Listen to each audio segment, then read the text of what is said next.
yo soy Edja Ramos. Bienvenidos a otro día más de la lectura pública de la Biblia. El día de hoy vamos a empezar con el Salmo 99. La verdad que lo terminé de leer y dije amén, porque habla tanto de la fidelidad de Dios, habla tanto de su grandeza, de cuán digno es Él de ser alabado, de la fidelidad que Él ha demostrado a lo largo de todos los años. Y quiero darte una pequeña recomendación cada vez que leas los salmos, que también aproveches esas oportunidades para convertirlo en oraciones, que aún puedes usar de esas palabras para alabar a Dios, para exaltar a Dios, para hablar de su grandeza, porque tantas veces nos enfocamos tanto en nuestras necesidades que se nos olvida su fidelidad, se nos olvida agradecer y se nos olvida alabar. Después vamos a continuar leyendo Primera de Reyes capítulo 8, y aquí se habla mucho sobre el traslado del arca al templo, y a veces cuando se trata del templo y ciertas cosas del arca se nos hacen un poquito complejas, ¿verdad? O tal vez no entendemos tanto de lo que estamos leyendo, aunque vemos aquí cómo Salomón alaba a Dios, la dedicación del templo, oración sobre el templo, pero quiero que tengas en mente que todo esto es simbolismo de lo que está por venir. Mucho de lo que encontramos, todo lo que encontramos en el Antiguo Testamento está apuntando a la gran promesa mesiánica. Así que cuando estés leyendo esos pasajes, aunque digas, no comprendo muy bien lo que estoy leyendo, que trates de verlo a la luz de la Biblia completa, de la historia completa, a la luz del Nuevo Testamento, de lo que está sucediendo y de todo aquello que Cristo cumplió en la cruz. Después vamos a concluir con Hechos capítulo 21, versículos del 15 al 25. Recordemos que Hechos nos habla alrededor de las primeras 3 décadas de la historia de la iglesia. Y aquí vamos a hablar un poquito sobre Pablo. Pablo fue alguien que tuvo varios viajes misioneros, en este caso va llegando a Jerusalén y nos narra mucho de lo que él hacía con la iglesia, de lo que estaba sucediendo con la iglesia en aquellos momentos, y mucho de eso debemos de aprender para aplicar en el momento de vivir la iglesia aún el día de hoy. El libro de Salmos, capítulo 99.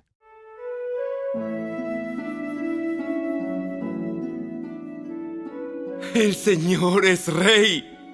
¡Que tiemblen las naciones! Está sentado en su trono entre los querubines. ¡Que se estremezca toda la tierra! El Señor se sienta con majestad en Jerusalén, exaltado sobre todas las naciones. ¡Oh! Que ellas alaben tu nombre grande y temible. Tu nombre es santo, Rey poderoso, amante de la justicia. Tú has establecido la imparcialidad. Has actuado con justicia y con rectitud en todo Israel. ¡Exalten al Señor nuestro Dios! ¡Póstrense ante sus pies, porque Él es santo! Moisés y Aarón estaban entre sus sacerdotes. Samuel también invocó su nombre. Clamaron al Señor por ayuda, y Él les respondió. Habló a Israel desde la columna de nube, y los israelitas siguieron las leyes y los decretos que les dio. Oh Señor nuestro Dios, tú les respondiste. Para ellos fuiste Dios perdonador, pero los castigaste cuando se desviaron. Exalten al Señor nuestro Dios y adoren en su monte santo en Jerusalén, porque el Señor nuestro Dios es santo.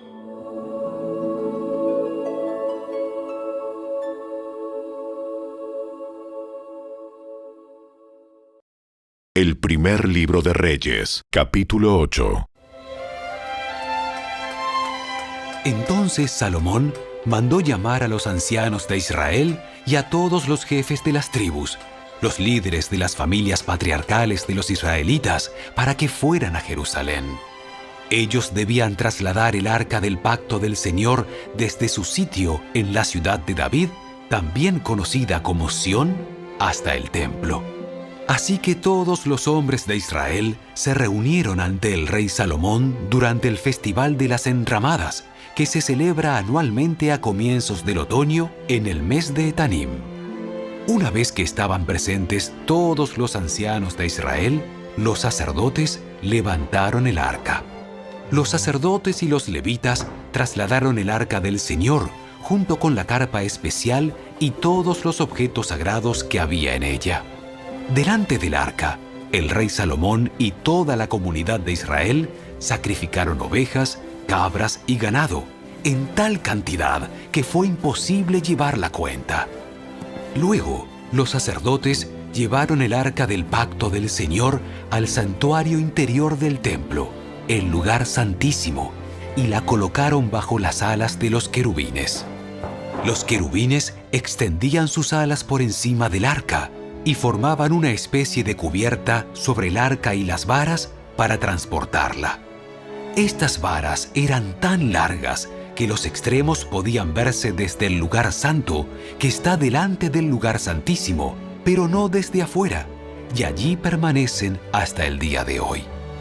Lo único que había dentro del arca eran las 2 tablas de piedra que Moisés había colocado en ella en el monte Sinaí, donde el Señor hizo un pacto con los israelitas cuando partieron de la tierra de Egipto. Al salir los sacerdotes del lugar santo, una densa nube llenó el templo del Señor. Los sacerdotes no pudieron seguir con la celebración a causa de la nube, porque la gloriosa presencia del Señor llenaba el templo del Señor. Entonces Salomón oró: Oh Señor, tú dijiste que habitarías en una densa nube de oscuridad. Ahora te he construido un templo glorioso, un lugar donde podrás habitar para siempre. Luego, el rey se dio vuelta hacia toda la comunidad de Israel que estaba de pie ante él, y después de bendecir al pueblo, dijo: Alabado sea el Señor, Dios de Israel, quien cumplió la promesa que le hizo a mi padre David, pues le dijo a mi padre: Desde el día en que saqué de Egipto a mi pueblo Israel, nunca escogí una ciudad de ninguna de las tribus de Israel como el sitio donde se construyera un templo para honrar mi nombre. Pero he elegido a David para que sea rey de mi pueblo Israel. Después, Salomón dijo: Mi padre David quería construir este templo para honrar el nombre del Señor, Dios de Israel. Pero el Señor le dijo: Tú querías construir el templo para honrar mi nombre. Tu intención es buena, pero no serás tú quien lo haga. Será uno de tus hijos quien construirá el templo para honrarme. Ahora el Señor ha cumplido la promesa que hizo, porque he llegado a ser rey en lugar de mi padre, y ocupo el trono de Israel, tal como el Señor lo prometió. He construido este templo para honrar el nombre del Señor, Dios de Israel. Además, he preparado un lugar allí para el arca, la cual contiene el pacto que el Señor hizo con nuestros antepasados cuando los sacó de Egipto. Luego, Salomón, de pie ante el altar del Señor y frente a toda la comunidad de Israel, levantó las manos al cielo y oró: Oh Señor, Dios de Israel, no hay Dios como tú arriba en el cielo ni abajo en la tierra. Tú cumples tu pacto y muestras amor inagotable a quienes andan delante de ti de todo corazón. Has cumplido tu promesa a tu siervo David, mi padre. Pronunciaste esa promesa con tu boca, y hoy la has cumplido con tus propias manos. Ahora, oh Señor, Dios de Israel, lleva a cabo la otra promesa que le hiciste a tu siervo David, mi padre, cuando le dijiste: Si tus descendientes cuidan su comportamiento y me siguen con fidelidad, así como tú lo has hecho, siempre habrá uno de ellos sentado en el trono de Israel.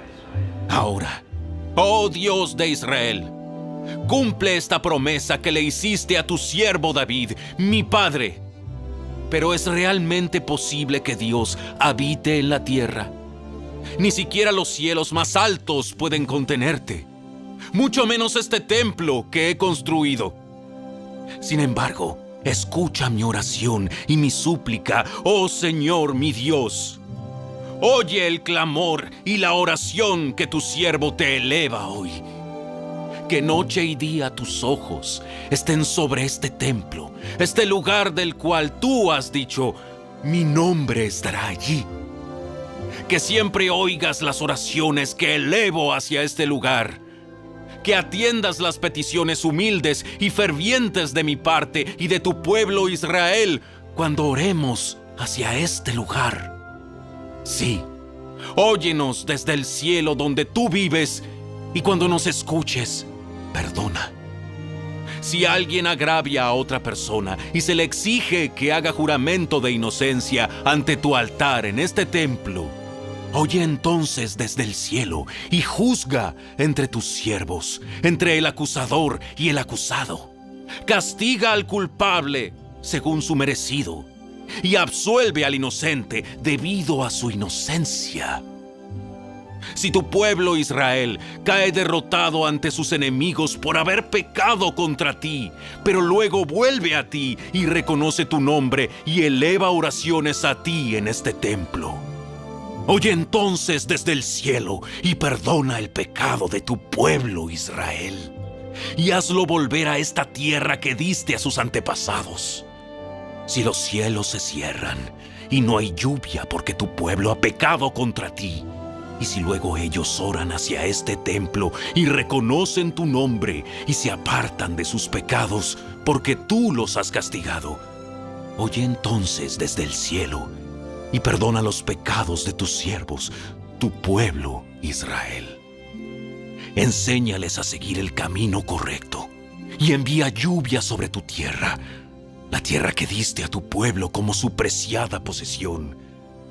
Si hay hambre en la tierra, o pestes, o plagas en los cultivos, o ataques de langostas o orugas, o si los enemigos de tu pueblo invaden el territorio y sitian las ciudades, cualquiera sea el desastre o la enfermedad que ocurra. Si luego tu pueblo Israel ora por sus dificultades con las manos levantadas hacia este templo, oye entonces desde el cielo donde vives y perdona. Haz con tu pueblo según merecen sus acciones, porque solo tú conoces el corazón de cada ser humano. Entonces ellos te temerán mientras vivan en la tierra que diste a nuestros antepasados. En el futuro, los extranjeros que no pertenezcan a tu pueblo Israel oirán de ti. Vendrán de tierras lejanas a causa de tu nombre, porque oirán de tu gran nombre, de tu mano fuerte y de tu brazo poderoso. Cuando ellos oren en dirección a este templo, oye entonces desde el cielo donde vives y concédeles lo que te pidan. De esa forma, todos los habitantes de la tierra llegarán a conocerte y a temerte, igual que tu pueblo Israel. También sabrán que este templo que he construido honra tu nombre. Si tu pueblo sale a donde tú lo envías a luchar contra sus enemigos, y si ora al Señor en dirección a esta ciudad que has escogido y hacia este templo que yo he construido para honrar tu nombre, oye entonces desde el cielo sus oraciones y defiende su causa. Si ellos pecan contra ti, ¿y quién nunca ha pecado? Tal vez te enojes con ellos y permitas que sus enemigos los conquisten y los lleven cautivos a su tierra, ya sea cerca o lejos. Sin embargo, tal vez en esa tierra, donde estén desterrados, se vuelvan a ti arrepentidos y oren así: hemos pecado, hemos hecho lo malo y hemos actuado de manera perversa. Si ellos se vuelven a ti con todo el corazón y con toda el alma en tierra de sus enemigos y oran en dirección a la tierra que diste a sus antepasados, hacia esta ciudad que escogiste y hacia este templo que he construido para honrar tu nombre, oye entonces sus oraciones y su petición desde el cielo donde vives y defiende su causa. Perdona a tu pueblo que ha pecado contra ti. Perdona todas las ofensas que haya cometido en tu contra. Haz que sus captores le tengan compasión, porque es tu pueblo, tu posesión más preciada, que sacaste de Egipto, ese horno para fundir hierro. que tus ojos estén abiertos a mis peticiones y a las peticiones de tu pueblo Israel. Que los oigas y les respondas cada vez que clamen a ti. Pues cuando sacaste a nuestros antepasados de Egipto, oh Señor soberano, le dijiste a tu siervo Moisés que habías apartado a Israel de todas las demás naciones de la tierra para que fuera tu posesión más preciada. Cuando Salomón terminó de elevar estas oraciones y peticiones al Señor, se puso de pie frente al altar del Señor, donde estaba arrodillado con las manos levantadas al cielo. De pie, bendijo en voz alta a toda la congregación de Israel, diciendo: Alabado sea el Señor, quien ha dado descanso a su pueblo Israel, tal como lo prometió. No ha faltado ni una sola palabra de todas las promesas maravillosas que hizo mediante su siervo Moisés. Que el Señor, nuestro Dios, esté con nosotros como estuvo con nuestros antepasados. Que nunca nos deje ni nos abandone. Que ponga en nosotros el deseo de hacer su voluntad en todo y de obedecer todos los mandatos, los decretos y las ordenanzas que dio a nuestros antepasados. Y que esta oración que hice en la presencia del Señor esté delante de Él continuamente, de día y de noche, para que el Señor, nuestro Dios, haga justicia conmigo y con su pueblo Israel, según las necesidades de cada día. Entonces, gente de todo el mundo sabrá que el Señor es el único Dios y que no hay otro. Que ustedes sean totalmente fieles al Señor nuestro Dios. Que siempre obedezcan sus decretos y mandatos, tal como lo están haciendo hoy.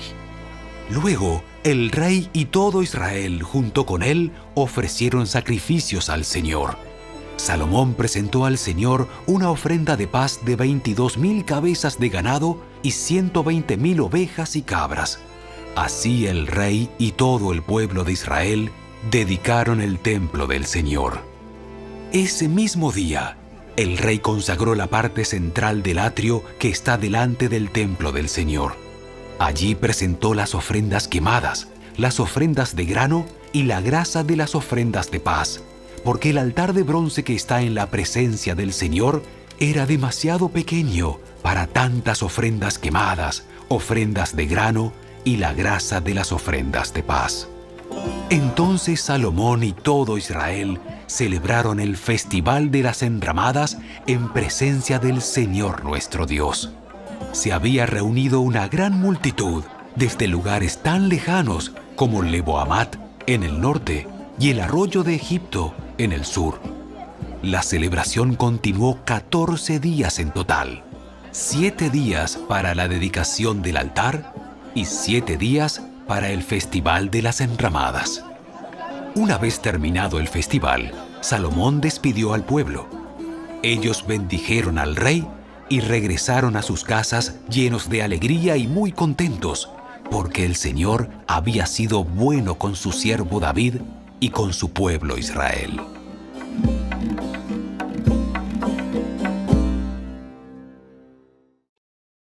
Los Hechos de los Apóstoles, capítulo 21. Después de esto, empacamos nuestras cosas y salimos hacia Jerusalén. Algunos creyentes de Cesarea nos acompañaron y nos llevaron a la casa de Nasón, un hombre originario de Chipre y uno de los primeros creyentes. Cuando llegamos, los hermanos de Jerusalén nos dieron una calurosa bienvenida. Al día siguiente, Pablo fue con nosotros para encontrarnos con Santiago, y todos los ancianos de la iglesia de Jerusalén estaban presentes. Después de saludarlos, Pablo dio un informe detallado de las cosas que Dios había realizado entre los gentiles mediante su ministerio. Después de oírlo, alabaron a Dios. Luego dijeron: Tú sabes, querido hermano, cuántos miles de judíos también han creído, y todos ellos siguen muy en serio la ley de Moisés. Pero se les ha dicho a los creyentes judíos de aquí, de Jerusalén, que tú enseñas a todos los judíos que viven entre los gentiles que abandonen la ley de Moisés.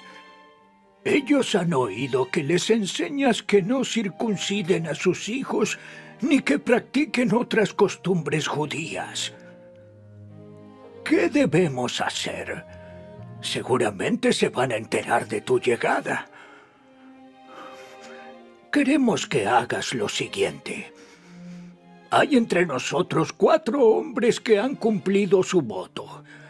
Acompáñalos al templo y participa con ellos en la ceremonia de purificación. Y paga tú los gastos para que se rapen la cabeza según el ritual judío. Entonces todos sabrán que los rumores son falsos y que tú mismo cumples las leyes judías. En cuanto a los creyentes gentiles, ellos deben hacer lo que ya les dijimos en una carta: abstenerse de comer alimentos ofrecidos a ídolos, de consumir sangre o la carne de animales estrangulados y de la inmoralidad sexual.